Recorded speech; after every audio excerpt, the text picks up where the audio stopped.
শুরু করি।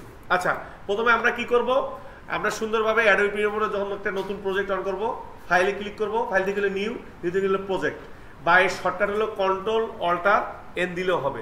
ক্লিক করে একবার প্রজেক্টের গায়ের উপর ক্লিক করব, এই যেখানে বলতেছে প্রজেক্ট নেম, ওই যে বলছিলাম না ওই যেখানে প্রজেক্ট নেম নামে একটা অপশন ছিল, তো সেরকম প্রজেক্ট নেমের এই জায়গাতে আমরা সুন্দরভাবে ক্লাস 1 নামে একটা প্রজেক্ট নেম দিব। আর এইখানে বলতেছে যে লোকেশন, লোকেশন মানে এটা কোথায় সেভ হবে। আপনি এই যে ব্রাউজ করব, ব্রাউজ করার পরে ওই যে 4টা ফোল্ডার বানাইছিলাম না, 4টা ফোল্ডার কোথায় আছে, এই যে এখানে আমার 4টা ফোল্ডার ডেস্কটপে আছে, যে ডেস্কটপের উপর ক্লিক করে এই দেখেন ক্লাস 1 এর ভিতর থেকে এই যে লেখা আছে না প্রজেক্ট ফাইল, আমি এখানে এই যে প্রজেক্ট ফাইলের উপর গায়ে ক্লিক করে এই যে সিলেক্ট ফোল্ডার করে দিব। তার মানে আমি এখানে লোকেশনটা বলে দিলাম, ভাই আমি এখানে যা কাজ করব তুমি অমুক ফোল্ডারে গিয়ে যে সেভ হবা। কথা বুঝতে পারছেন? দিয়ে আপনি এই যে ওকে করে দিবেন। ওকে করার সাথেই আপনি দেখবেন এই অ্যাডোবি প্রিমিয়ারের ইন্টারফেস হলো এইটা, এই ইন্টারফেস মোটামুটি এইটা। আমরা যেমন আপনাদের দেখাইছিলাম যে অ্যাডোবি ইলাস্ট্রেটরে যখন কোনো কিছু এলোমেলো হয়ে যায় এসেনশিয়াল ক্লাসিক করে দিতে বললাম, রিসেন্ট এসেনশিয়াল ক্লাসিক করছিলাম। তো আমরা এখানে কি করব, ভিডিও এডিট করব। তাহলে অবশ্যই এখানে অনেকগুলো প্ল্যাটফর্ম আছে, আপনি এই যে এডিটে ক্লিক করবেন, এডিটের গায়ের উপর ক্লিক করলে দেখবেন প্ল্যাটফর্মটা এই যে একটা ভিন্ন রকম হয়ে গেছে। হয়ে গেলেও এখান থেকে দেখবেন অনেকগুলো ফ্রিকোয়েন্স, অনেক বা দেখেন এখানকার এইটা এইদিকে থাকতে পারে, এইটা এদিকে থাকতে পারে। তখন আপনি এই এডিটিং এর এখানে এসে এই রাইট বাটন এইখানে ক্লিক করে অল প্যালেন করে দিবেন। যদি আপনার কোনো প্যালেন এখান থেকে হারাই যায় তাহলে আমি সেই প্যালেনটা পেয়ে যাবেন। কথা বুঝতে পারছেন? এদিকে এডিটের গায়ের উপর ক্লিক করেন, তাহলে দেখবেন অটোমেটিক চলে আসছে। আমি এটা আপাতত ক্লোজ করে দিই। আপাতত আমার এই প্যানেলগুলো থাকলেই হচ্ছে। এখন আসেন, এটা হলো আমার দেখেন এটা একটা পার্ট, এটা একটা পার্ট, এটা একটা পার্ট, এটা একটা পার্ট, এখানে মোটামুটি কয়েকটা পার্ট দেখা যাচ্ছে 1 2 3 4। এই যে একটা টুলস বারের একটা পার্ট 1 2 3 4। তো এই পার্টগুলো আসলে কি, প্রত্যেকটা পার্টের মানে প্রত্যেকটা পার্টের আবার আলাদা আলাদা নাম আছে, ঠিক আছে? এই পার্টটা বলা হয় টাইমলাইন, এই পার্টটা বলা হয় প্রোগ্রাম প্যানেল, এটাতে বলা হয় প্রিভিউ প্যানেল।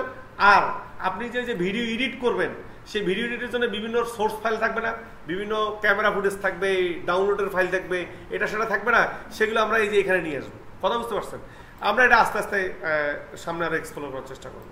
এবার আসেন, যখন আপনি প্রজেক্ট ফাইলের প্রজেক্টটা অন করলেন, অন করার পরে এমন আসলো, আসার পরে এবার সবচেয়ে যেটা গুরুত্বপূর্ণ কাজ সেটা হলো, আমি যেমন অ্যাডোবি ইলাস্ট্রেটরে যখন কোনো ডিজাইন করতে গেলে সাইজ দিছি না, নির্দিষ্ট সাইজ নিয়ে তো ডিজাইন করা শুরু করছি, তার মানে আমাদের ভিডিওর এখানে তো সাইজের ব্যাপার আছে, আছে কিনা?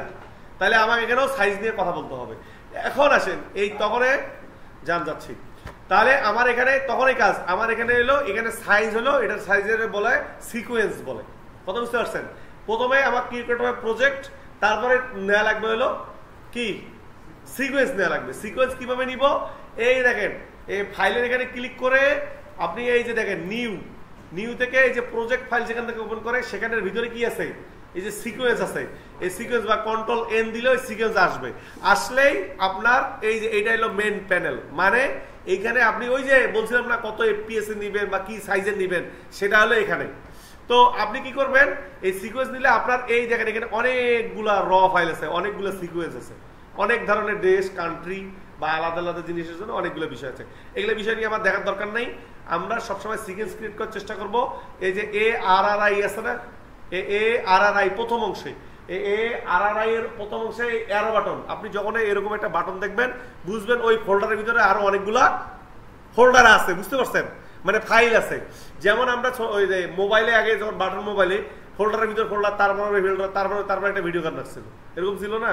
তো এরকম এই অ্যারো বাটন থাকলে তারপরে বুঝবেন এর ভিতরে আরো ফোল্ডার আছে। ক্লিক করবেন, দেখবেন এরকম চলে আসছে। যখন আপনি এই যে এই অ্যারো বাটনে ক্লিক করলেন, দেখেন 1080 দেখাচ্ছে, এই 1080 এরকম দেখাবে। এখানে 1080 আছে, আবার কি আছে এখানে বলা আছে, দেখেন এখানে দুইটা আছে, একটা 1080 ভিডিও এডিট করা যায়, আবার হলো এই যে 2K যেটা 3000 এর কাছাকাছি।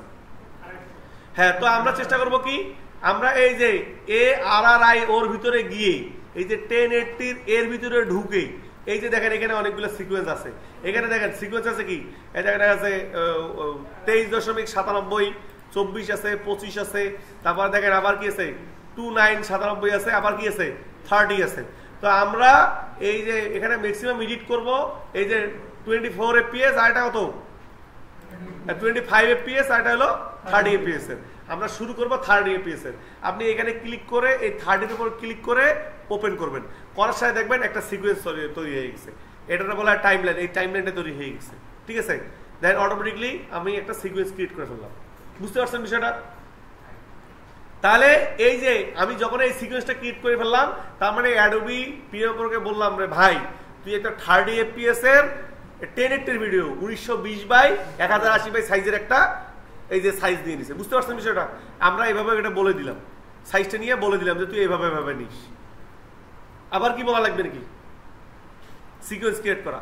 তাহলে দেখেন আপনি যখন এখানে সিকোয়েন্স ক্রিয়েট করলেন, ক্রিয়েট করার পরে দেখেন এইখানে হলো আপনার মেইন ফুটেজটা দেখা যাবে।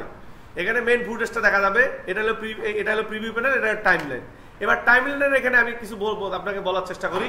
টাইমলাইনের মধ্যে দেখেন এই যে এখানে লেখা আছে উপরে এই যে V1 V2 V3, তারপর নিচে A1 A2 A3, তারপর দেখেন এখানে যে স্পিকারের একটা চিহ্ন, এবারে ওই যে চোখ আছে দেখেন, এদিকে তালা মারার বুদ্ধি একটা আছে।